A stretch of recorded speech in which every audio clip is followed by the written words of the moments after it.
What's going on, ladies and gentlemen? Welcome to the shop. Welcome to the show. Welcome to the Dynasty Diagnostic podcast. My name is Eitan Mozia. You can find me on Twitter at Eitan Mozia, but I'm an amateur. I just talk about this for fun. I'm just a regular dude doing regular things, and I happen to be doing it in front of a microphone and have a few of you out there that listens to me. And while I thank you very, very much for that, I'm no guru. I'm no master. I'm no person that's been doing this for as long as you could have been doing this and doing this at a high level. That's why, as always on the Diagnostic, we have a guest. And today's guest is a guru. It's actually in his Twitter name, fantasy_guru, Mr. Scott Hansen. Thank you so much. Oh, Mr. John Hansen. That's okay. So that's okay. No relation. It's all right. It's all good. It's all good, Eitan. What's going on, Mr. John Hansen? What's happening? I am doing well, Eitan. It's good to be with you. Very fleeting moment, probably in 1989. I made a couple of really, really good picks in my local hometown draft. You probably weren't born yet. And a guy in my league said, "Man, you're like the guru or something." And that always kind of stuck. And a few years later, I was working in radio as a disc jockey, and there was a little TV station in the building doing sports, and they didn't have a lot of juice. They didn't have a lot of stuff going on. And I said, "Oh, you should have me on." They call me the guru in my league. And then it just kind of started from there. And I made a lot of great calls and predictions. And then I started a little newsletter. And that's how that whole guru thing came to fruition. It's always a little weird, but it's always something that, people do. It's a little gimmicky, let's be honest here, but people do remember it. And I feel like I've been able to back it up over the last 25 years or so. Absolutely. And you can't become a guru doing one thing and only doing one thing well. It's not what you've done. In fact, we were just talking about pre-show just a little bit about just the breadth of work that you have in this industry to kind of back up those credentials. I mean, you were the creator of Fantasy Gurus. You're the creator currently of Fantasy Points and the majority owner of Fantasy Points as well. But that's, again, just a little bit of what you've done. You've also written for ESPN. You've written for Yahoo. You do the Sirius XM radio show. You are all over the place. So I guess my question really is, what's the coolest thing that you've been involved in all these different avenues and media? Oh, wow. That is a really, really good one. I've been very fortunate enough to meet a lot of cool people, do a lot of things. I think at the end of the day, I'd have to say on The League, the TV show, The League on FX, I became friends with the director, the producer, Jeff Schaefer, who is actually currently Larry David's right-hand man on Curb Your Enthusiasm. He also wrote for Seinfeld. He had a couple of writing partners, too, who were pretty big in the industry. He was a fan of mine, and he called the office one time in 2009 and asked permission if he could use our magazine on their pilot, basically. So one of the first scenes ever was the character Kevin on the can reading the magazine, which I thought was an honor. More than anything else. And then the next year he offered to write me into an episode with Adam Kaplan, who I do the radio show with for 17 years on Sirius. So that was cool. We went out to LA. We had our own trailer. We had our own makeup girls. We had our own, what do they call it? The dude who is like your gopher, basically. We have our own gopher. And then we did the scene, and that was season 2. So that was really cool. And all those rumors you hear about, residual checks and the like are absolutely true. I have received more compensation in residual checks than I did for the original show. I've probably gotten 30 checks over the last 9 years. They're all small. A couple of them were, a couple $100, though. I was like, wow. They released on DVD. Here's $190, so that was cool. I think that's probably has to be number one. Hey, man, you are now immortalized in the history of the league and so many fantasy players that love that show, myself included. So I'm hoping that we can get down to to the real nuts of this conversation, we can find ourselves the Shiva this year that's going to get us to fantasy greatness. And yeah, we don't want the Sacco, that's for sure. Don't want to get the Sacco. We want to avoid that as much as possible. But it seems like a few of the rookies out there in fantasy land right now are starting to show some Sacco signs. Not necessarily because of themselves, but just because of circumstances in preseason, in training camp. And a lot of these guys seem to not make it out of there fully healthy. One of those guys that we're going to talk about right away is Brandon Ayuk of the San Francisco 49ers. Everything that we heard to date from Brandon Ayuk has been good things, has been positive things. We've heard that he has kind of taken the mantle while Debo sits out a little bit and is being the number one wide receiver, again, not number one target, that belongs to George Kittle, but number one wide receiver out in San Francisco until he has a hamstring issue. And we've kind of heard this dreaded hamstring issue happen several times over the last couple of seasons with some rookies coming in. Saquon Barkley was said to have a hamstring issue in his rookie season. Obviously, it turned out a little differently, but we've also seen what hamstrings can do to guys like Leonard Fournette over time. So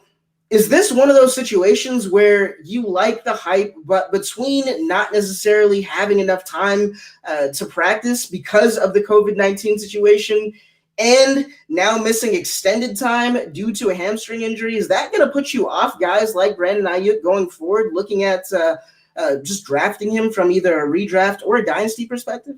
Yeah, I absolutely respect Ayuk's talent. I do think he's obviously in a good spot overall.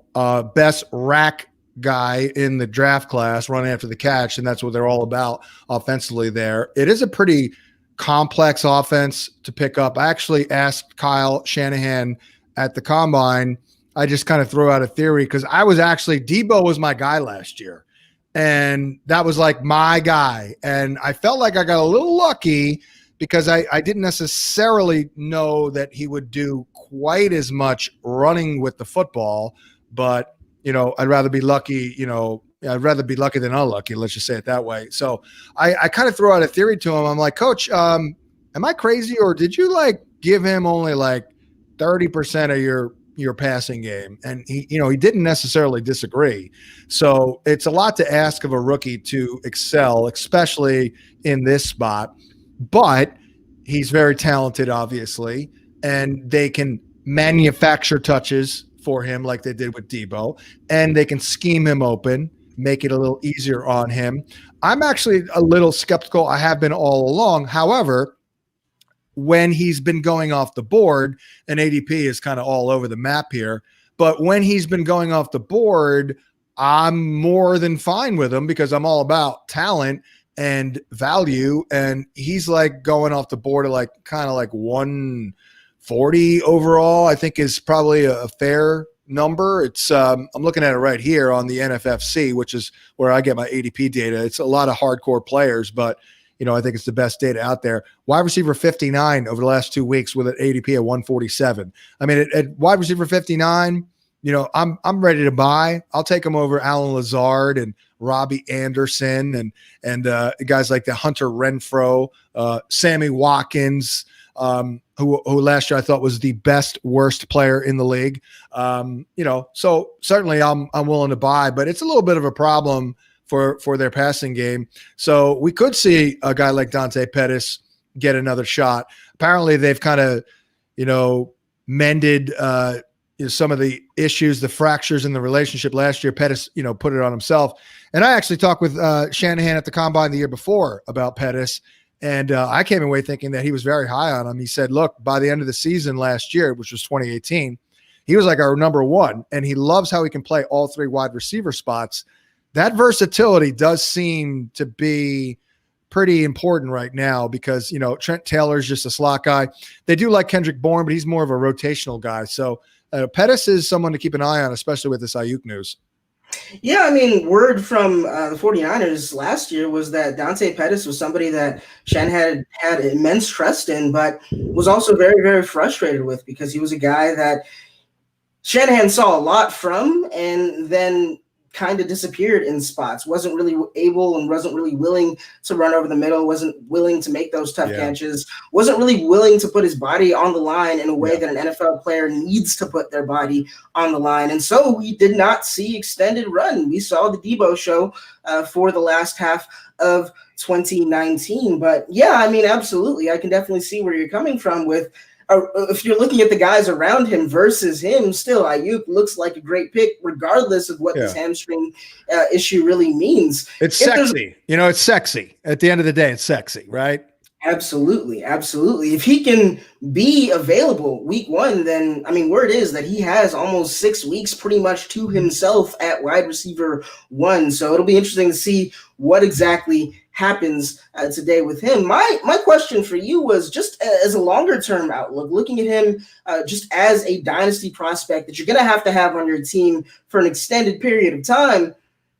Does anything about his situation in San Francisco scare you a little bit? They were the second most run-heavy team in 2019, I believe, when it comes to looking at their pass-run splits. The zone running game on that team definitely is kind of the focus of that team. And then if they're looking to pass, as we mentioned before, in some of the rare situations that you find around the league, you see this with Travis Kelce. You now see this emerging in Baltimore with Mark Andrews. But the same thing is true in San Francisco with George Kittle being the number one target in a low-volume passing offense out in San Francisco. Assuming Deebo Samuels comes back and is the Deebo Samuels that we saw in 2019, I mean, is there enough room for both of these guys to really be assets on your team, or do you think one guy is going to take a major hit? Yeah, I mean, it's not going to be a high-volume offense for sure. I do think Ayuk is a kid who can do a lot with a little. He is explosive, obviously, big play traits, things like that. He can run vertical routes for sure. He can line up anywhere. I think he needs a little bit more refinement if you're looking for, some trouble areas. I don't know if he did much against press coverage in the NFL, which is pretty typical for almost all rookies. He's a little straight line-ish, didn't run an advanced route tree, but he's just a guy that you can utilize in so many different ways. And I know for a fact, and I'm sure you know this too, like they loved him and they targeted him. So you need to, and I've been doing this, as you mentioned at the top, a long ass time, but I owe a lot of my success to the Shanahan family. I mean, I did some work with Mike at an event a couple of years ago, and I said, man, thank you. Thank you for being you, and thank you for your zone blocking scheme with the Broncos, and thank you for having Kyle, because he's now picking up where you left off. So, the Shanahans, when in doubt, just go with the Shanahans. But, yeah, he's probably never going to be an 80, 90 catch guy, to answer your question there. But he might be a 15 yards a catch guy. Yeah, I definitely get what you're talking about with the Shanahans. I'm a Bronco fan myself. Mike Shanahan provided me some of my greatest sports memories with a couple of Super Bowls there at the end with John Elway. So I'm definitely going to be a fan. And I remember all the crazy backs that they ran out there in Denver. I mean, I remember several Andersons. CJ wasn't even the only one. I remember Clinton Portis kind of going off and actually being so valuable that he was eventually traded straight up for a cornerback in Champ Bailey, who was one of the best cornerbacks in the league at the time. I remember Orlandis Gary running between the tackles and getting close to 1,000 yards. So, yeah, I'm very much a fan of the Shanahan system. I'm very much a fan of what he can do with running backs. But the simple fact that we've seen so much evidence of what this guy can do with running backs kind of leads me to wonder whether it's his system, whether it's that family system, or whether it's the running back themselves. Right now, there's a lot of talk about Raheem Mostert and what he could be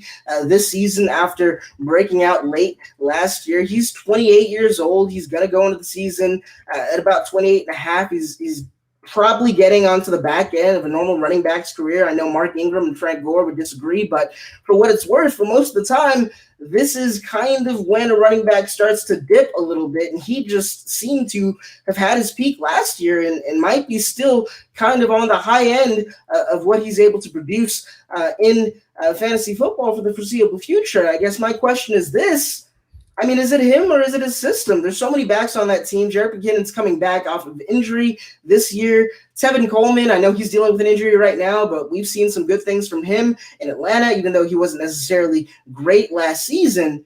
I mean, does Raheem Mostert really have a full lock hold on I his would job? say no. No, I'd say no. He's still going around 55 overall, and I've been out on Mostert all year. That said, he was brilliant at the end of the season.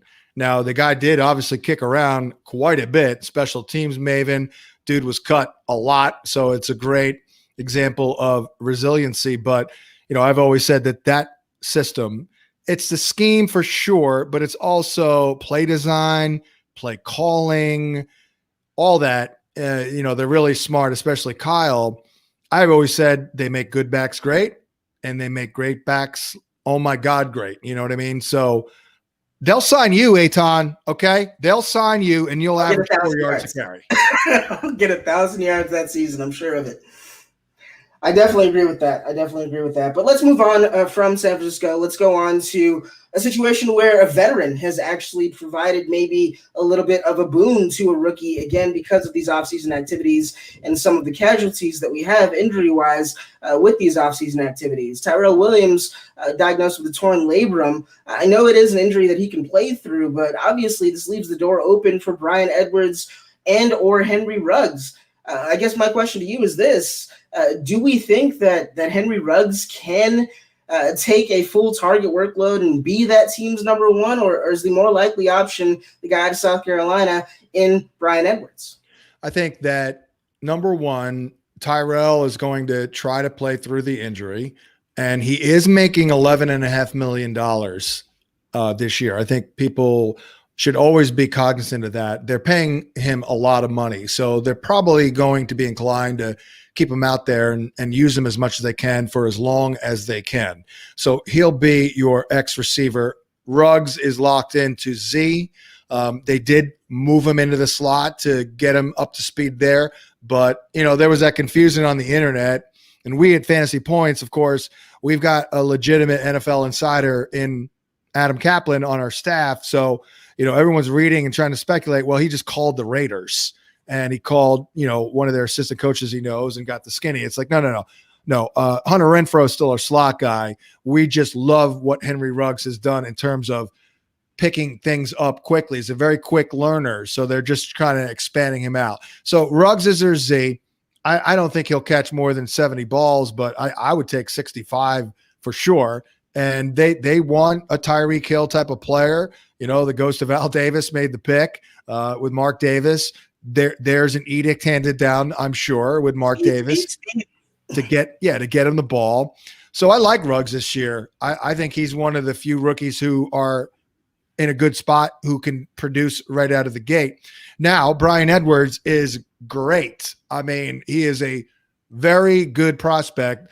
I did meet him at the combine. Great dude, very mature, very serious. He's just not a high-level athlete with great suddenness and explosion. He's a little bit more of a speed cut route runner than a sink your hips kind of a guy, but 4-year starter in the SEC at South Carolina.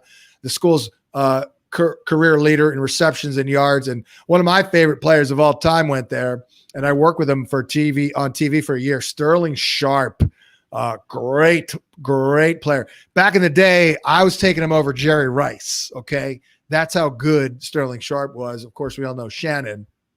So he's a great prospect. He's probably going to get opportunities this year, but I don't think we can assume that, he's going to start and blow up this year, but he'll contribute for sure. I love it. We're going to move on to Washington, the Washington football team, and just continue our talk about rookies here a little bit. Obviously, Antonio Gibson is getting some hype. Bryce Love is still in that backfield. There's no more Darius Geis. There's obviously just a whole left to be filled there. AP is still sitting there. I do think AP is still probably the most likely person to lead that backfield in total snaps, in total touches. Are you in agreement with that, or are you buying some of the hype from one of these other guys? Yeah, no, I think it's Peterson, early down work for sure. He probably won't catch more than 15 to 20 passes, and I'm not expecting 250 plus carries, but definitely over 200. Gibson is a guy that they did obviously draft, and they had big plans for him. They're starting him at running back, but they also do want to expand out in the passing attack. Of course, he can play slot receiver. Of course, that's been disrupted this year, but I've been told that he's starting to make some flashy plays in camp. So he's a wild card. But the bigger wild card in my mind is Bryce Love, obviously the kid out of Stanford who suffered that devastating knee injury. He replaced Christian McCaffrey several years ago, and it really wasn't much of a drop-off. I personally think he's probably going to settle into being a little bit more of a role player, but he does have a 3-down skill set. So I think he'll factor into the mix at some point, maybe early on. Somebody's got to be that 3rd down back. Of course, J.D. McKissick is in that mix as well. But actually, while we're talking rookies, I do love Antonio Gandy Golden out of Liberty. He is raw. He only went to Liberty. Although, by the way, I don't know if you're familiar with Sam Congato out of Liberty, a Nigerian football player who ended up going to medical school.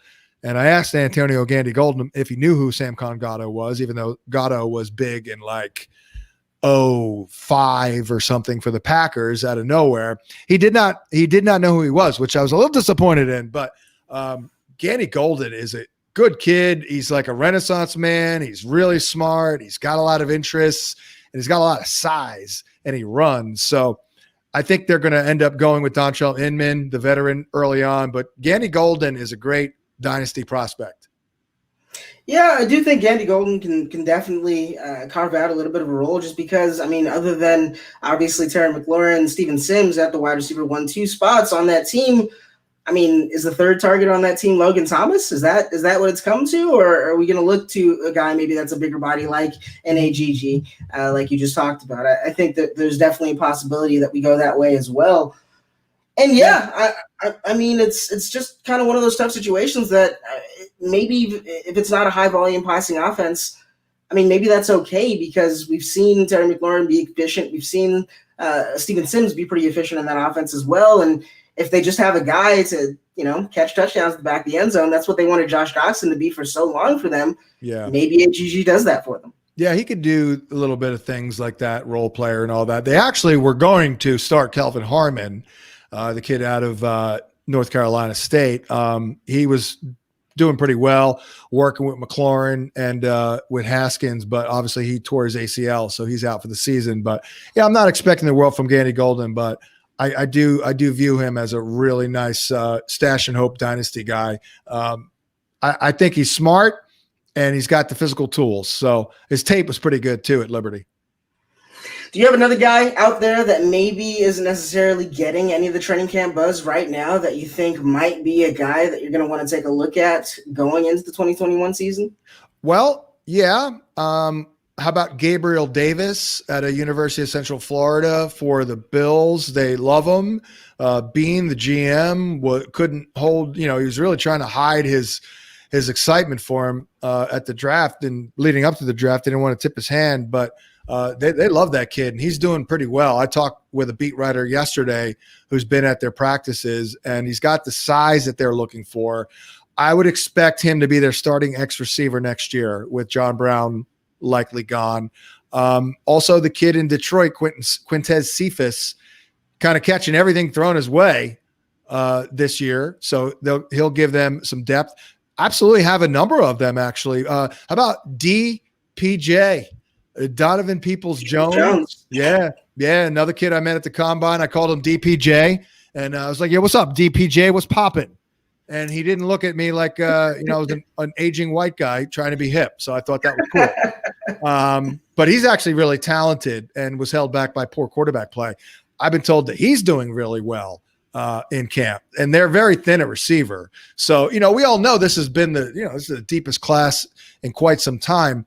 Van Jefferson for the Rams, very good prospect. Obviously, Laviska Shenault, I think, is more of an obvious guy. Tyler Johnson in Tampa Bay, pretty good one there. Hightower in Philly and Quez Watkins, they kind of cancel each other out a little bit. Quez is a little bit more explosive, but Hightower is probably overall still the better prospect. KJ Hill for the Chargers, caught a ton of balls at Ohio State. He is probably their slot receiver, which may not mean much. Oh, Darnell Mooney for the Bears, they're very high on, and they have plans for him to replace Teddy Ginn as their Z receiver probably next year. I have not heard anything about him this year, but Juwan Jennings, bigger receiver for the Niners, is another one who's somewhat intriguing. But those are the non-obvious wideouts. At tight end, I love Harrison Bryant. That's my guy. It's not a great class, but he went to Florida Atlantic, coached by Charlie Weiss Jr. I'm actually friends with Charlie Weiss Sr., who of course was Tom Brady's first offensive coordinator and ran the offense for their first 3 Super Bowls. Obviously also coached at Notre Dame, but his son coached Harrison Bryant, and Charlie Weiss Sr. sent me a text in January, unsolicited, just trying to help me out. He goes, "Pump up Harrison Bryant. Trust me, he's going to be great." And so far, he's kicking tail with the Browns. Now, he's not going to do much this year, although David Njoku is just, boy, he's trending downward. So that's a good one. Devin Asiasi, another kid I interviewed at the Combine, always prides himself on his blocking, so he's a complete player. He can be an inline guy, but he also moves really, really well. Loved Albert O, too. He played with Drew Lock at Mizzou, another kid I interviewed at the Combine. Great kid. Really like him. Then, of course, Troutman for the Saints is the future. And I actually have heard very good things about Cole Kmet for the Bears, even though Jimmy Graham is actually looking good this summer. So there you go. There's some tight ends and some wide receivers. We could talk running backs and quarterbacks as well. Who was the most interesting prospect that you actually interviewed? Like who gave you maybe a line that stuck with you after interviewing them this year that makes you think that maybe they know what it means to be a professional off the bat? Yeah, that's a good question. Well, Jonathan Taylor is really smart. I also really liked, by the way, and I interviewed him in person and then later on on the radio, AJ Dillon. I'm always just impressed. I like going to the Combine because I'm usually pretty good just sizing people up. And I understand it's their ultimate job interview, but you could tell when a dude's a good dude. And you could tell when a guy is smart, comfortable in his own skin, confident, but not too confident. So this year, Taylor, Dobbins, pretty serious dude. Liked him. AJ Dillon was tremendous. Who else? Edwards was great. Pittman. Of course, I'm missing. Pittman's my guy. Like, I love Michael Pittman. The takeaway I got from him is maybe because he's the son of a player, nothing is too big for him. Like, he can handle anything. He blocked a punt last year at USC. I mean, if you look at his college numbers, he just got better and better and better. Big dude, moves well. He's just used to a pro athlete's lifestyle because he's lived it. Pretty much. So I love him. Judy is a real quiet kid, but nothing wrong with that. I mean, he's an absolute baller. I also love Rager, always have. And I'm told in Philly, I live right outside of Philly. He's been doing really, really well. In terms of the rookie wide receivers who I think can rise above the challenges this year, I guess we must put CeeDee Lamb on there. That's a tough one for me. Not really because of him, but just because of the fact that there are, so many guys entrenched in big roles. But he's been great.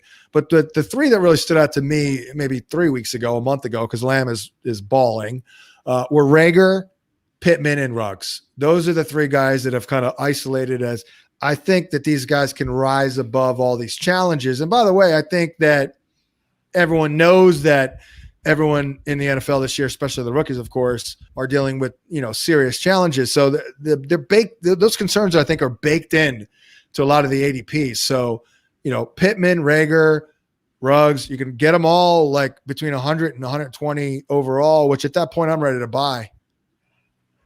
It looks like Reagor and Ruggs are pretty much locked into big roles too. I mean, obviously Alshon Jeffrey, we don't necessarily know how healthy he's going to be at the beginning portion of the season, even if he's going to be there during the beginning portion of the season. So Jalen Reagor definitely can be wide receiver 1 on that team from the get-go. And we just talked about what potentially happened to Tyrell Williams out in Oakland. Even if he does play, does that impact performance, and does that decrease in performance maybe due to injury cause somebody else to see the field just a little bit more? So I would definitely see that. I agree with those two guys.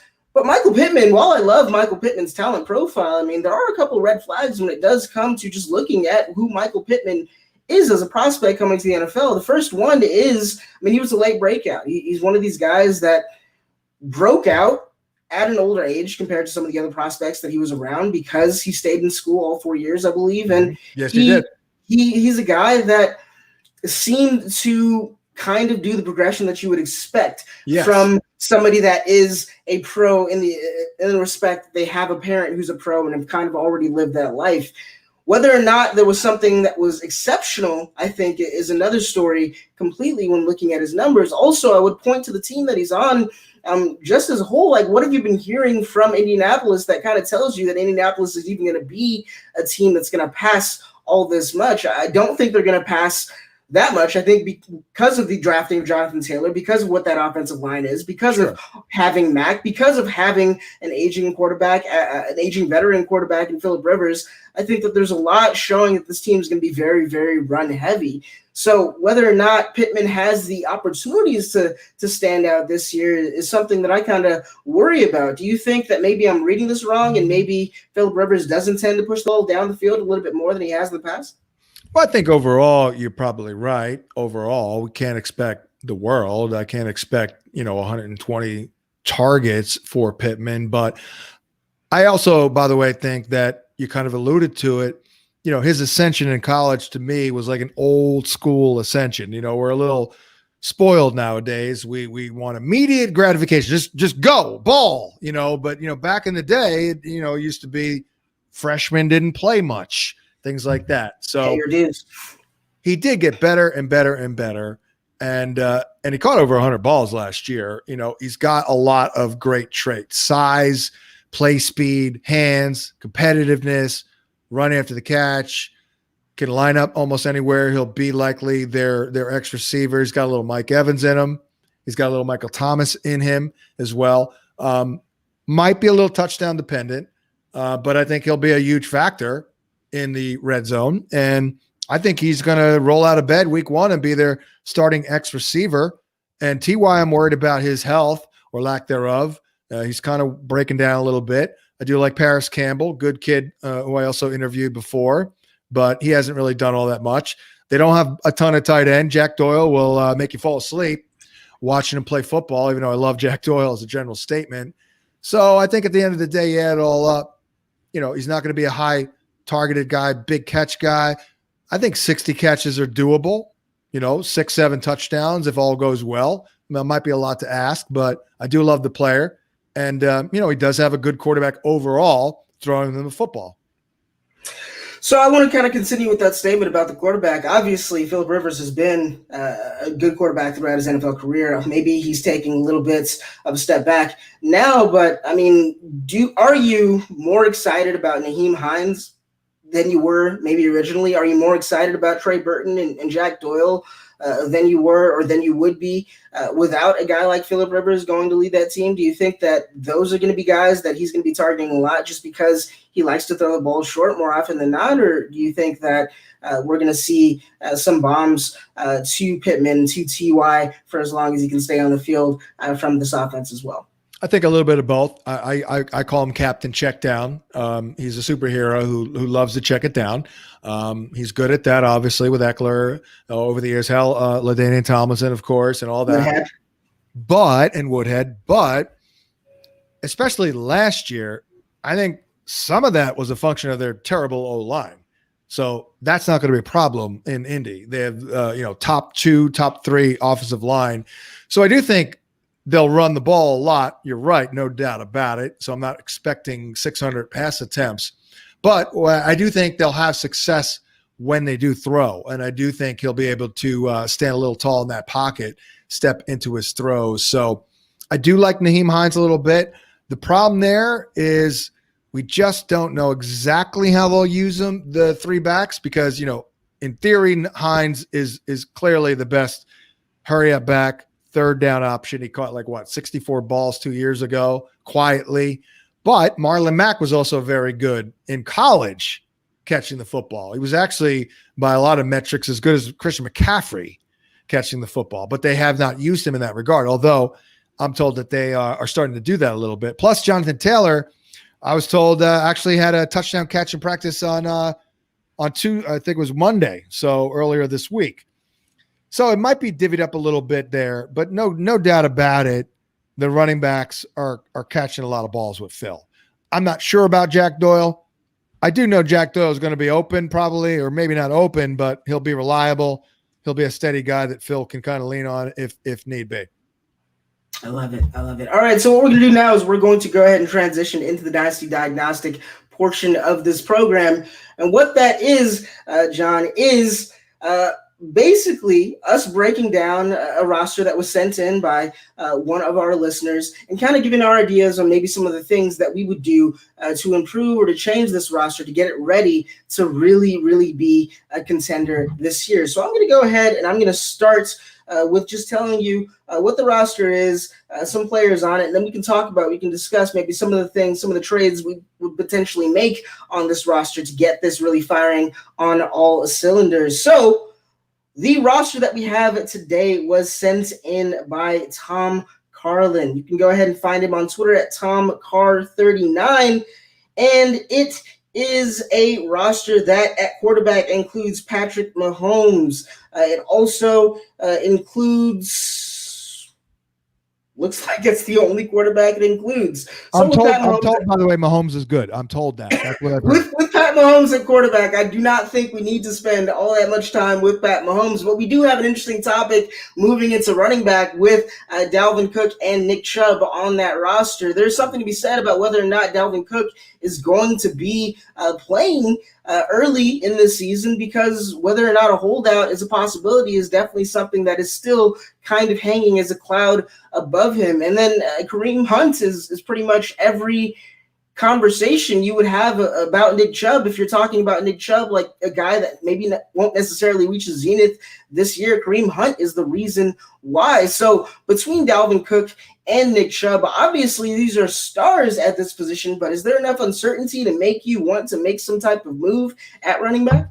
I would probably hold steady for now. I know Adam Schefter, who I'm friends with, I talk with all the time. In fact, the reason I'm on this podcast is because I did Adam Schefter's podcast in early August, and I just kind of came to me like, maybe I should try to give back and help people like you who are trying to raise themselves in this industry. Adam did say this week that based on what he's heard, and he's a fantasy guy, if he were facing the prospect of drafting Dalvin Cook, it would give him some pause, I think was the quote. But, he doesn't really have a lot of leverage per the CBA. He would not accrue that season if he held out, most likely. So I think that there might be something going on there in terms of like he's a little upset and wants to get paid. But I think maybe the rubber's meeting the road because, he does have that injury history. You got to there's got to be a balance between him getting paid and the Vikings being comfortable enough to open that vault for him. But my gut feeling is that it won't be something that is resolved this year, or at least won't be a problem, but it's a concern. Chubb, great back. Obviously, we all know that, but they do love Kareem Hunt. They really do. Talked to a couple of people really close to the organization. They're going gaga over Kareem Hunt. Like, apparently he's turned himself around. He presents himself really well. When I met him at the combine, I was like, great kid, and then he got into all the trouble. I'm like, man, damn, I guess he tricked me, but he does seem like a nice kid, so maybe he's just got some issues, anger issues, whatever, that he needs to work through and that he's working through. He is a free agent next year. That'll be interesting.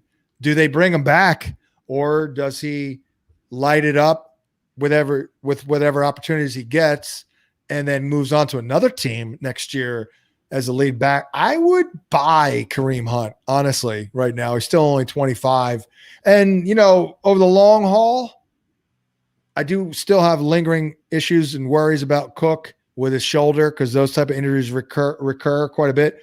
I mean, I wouldn't mind selling if the price tag was good, but otherwise I'd just stick and stay and hope for the best this year, because obviously he was great last year. Although, I did speak with someone recently who actually talked to some scouts and coaches that watched Dalvin's tape and said he actually left a fair number of plays on the field last year, which kind of surprised me.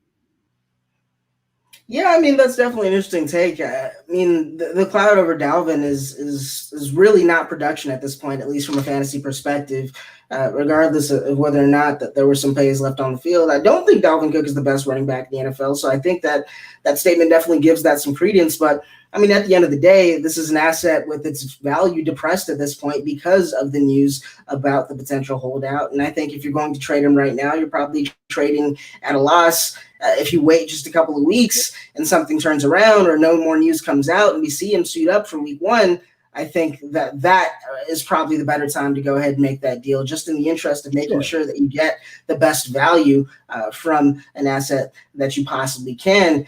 You talked a lot about Kareem Hunt. Obviously, Kareem Hunt was not really expected to re-sign in Cleveland this year. He was expected to be a free agent this year, and things didn't kind of happen that way. There is a good free agent class coming up next year with Leonard Fournette, with Joe Mixon on that. Dalvin Cook, if he's not re-signed, he's going to be in that as well. Exactly. Kamara as well is another one. Aaron Jones is another one in that. And there's going to be some rookie backs coming out like Chuba Hubbard, like Najee Harris, like Travis Etienne as well, that are going to add to the talent pool at running back. So does that give you any pause at investing in any guys that are kind of going to be part of that just total crowding of the wide receiver talent in free agency and on these teams going into next season? Or is it kind of just something you have to do because that's what happens to the vast majority of running backs in the NFL at this point? Yeah. Hunt was restricted, by the way. He wasn't unrestricted, so he wasn't free to, fly the coop, but he's still 25 years old. I think he's still one of the 7 most talented running backs in football. So next year, if he has a good season, and keep in mind, obviously, he hasn't had a ton of mileage here, given the off the field stuff at 25 years old. I did love him his rookie year, by the way. I ranked him inside my top 24. So I had him as a 2nd-round pick that year. And I actually loved him before Spencer Ware got hurt. But yeah, I think I love ATN from what I've seen, which I've seen, probably 4 or 5 games. Obviously they play in some big games, and Najee Harris as well from Alabama. But I still think that Kareem Hunt is probably next year going to be one of the 10 most talented running backs in the league. We'll see where he is. I would feel a lot better about him with a large role because he can do everything. But the kid's great, man. It doesn't matter about the 40 time. He's just got that contact balance, the savviness, the subtlety to his game, natural power, lateral agility, the versatility. He's a damn good back. Yeah, I'm very much in agreement. I think I've stated that a few times on this podcast. If you have any problems with Nick Chubb, I think Kareem Hunt is why. It's nothing to do with Nick Chubb. It's just the fact that Kareem Hunt is as good as Kareem Hunt is as well, and they're both in the same backfield. I think that's the only thing to really look at there. But now we'll finally move to tight end on this team. At tight end, they have O.J. Howard, Dawson Knox, and Chris Herndon. I want to start with Herndon. There's a lot of news about Chris Herndon absolutely dominating Jets camp right now. Is that really because Chris Herndon is kind of the next coming, or is that because Denzel Mims is hurt, Rashad Perriman has kind of been hurt, and Jamison Crowder is really the best competition that he's going against in terms of targets on that team? Well, him and Sam Darnold came in together. They broke in together. They had instant chemistry from day one. Adam Gase's offense is very tight end friendly. They do a lot of work in the middle of the field. That's why Jamison Crowder did really well. Last year in 2019 at the Combine, I asked Adam Gase about Herndon, and he said that he loved him. And when he was in Miami and Herndon was at the U, he wanted him. And if you see that quote from Gase about Herndon where he calls him a unicorn, if you Google it, you'll find it. I'm the one who asked him the question. So, and I was watching the eyes, hey, actually the eyes were not going crazy when he was answering the question. I'm like, oh, wow, he's focused here. He must love Chris Herndon. Lucid. He was a lucid endorsement. Yeah, complete clarity. Yeah, no, I like Herndon. I don't know if he'll go nuts, but I'm in on Herndon this year as a breakout candidate for sure. They obviously need all the help they can get. I love Perriman too, but he's a little bit banged up. I spoke actually today with Manish Mehta, who covers the team for the New York Daily News. Perriman is likely back on Saturday, but there's some swelling in the knee, which is obviously a concern, something to monitor. But before the injury, Perriman was kicking ass. So I think he's good. I think people are sleeping on him. I think he's underrated. I think people are holding the first 4 years of his career against him. Somehow they're not doing that to Devontae Parker, though. I don't get that one. I'll tell you that. Yeah, I think that, if you're looking for a free square at tight end who probably isn't going to cost you a whole heck of a lot right now, but could potentially break out, could potentially be this year's Darren Waller. A lot of people are thinking it's Higbee. A lot of people are saying it's Jarwin. I happen to be on the Jarwin bandwagon, but Chris Herndon is another one of these guys that has the requisite athleticism, has, you would think, the requisite role as well, because of nobody else really on that team. We expect this team to be down a lot. We expect this team to have to push it down the field. And if there's a lack of targets, then hey, you gotta value the guys who are gonna benefit from target concentration in the way that Chris Herndon will, more highly than you would other prospects. So I'm definitely in agreement with that. And I just wanted to go ahead and again say thank you so much for joining me on the podcast. We're about to go ahead and sign out here, but before we return the keys entirely, Mr. Hansen, I just wanted to give you a couple moments to talk about fantasy points, talk about what you got going on this season, and some of the things that the people should be looking for. Yeah, so have you heard of fantasypoints.com? Has it kind of come on your Twitter feed and your, internet browser? It feels like for a site that's only been around about 4 months, it feels like we've made a nice little impact here during a pandemic. So I sold my website in 2015, worked there for 4 years, parted ways, took a year off without doing a website, and figured, I have so many great contacts. I have basically a staff, people who've worked for me in the past, all kind of chomping at the bit to get back in with me and form this little group. I've learned so many lessons over 25 years that I almost had to return. So we are back, and it's fantasypoints.com, and the response has been amazing. The staff is incredible. It's not just me. It's Greg Cosell of NFL Films, does a lot of work for us. Adam Kaplan is a legitimate NFL insider, was on ESPN for a number of years. And then, of course, our fantasy guys, Joe Dolan. Him and I do our projections over the years and from our 5-year period from 2018 back on Fantasy Pros #1 for the year for the 5 years in preseason projections. I believe one is good. So we got that. We got Graham Barfield, formerly of us at Fantasy Guru and NFL.com. Scott Barrett, formerly of Pro Football Focus, now with us at Fantasy Points, and then Tom Brawley as well with a bunch of other contributors. So it's kind of an all-star cast, and there's something for everyone. I'm more of a qualitative guy. Those other guys, Graham and Scott, are more quantitative guys. So if you love the data and numbers, we got you. If you're a little bit more old school, you like the eyeball test and film review, we got you there.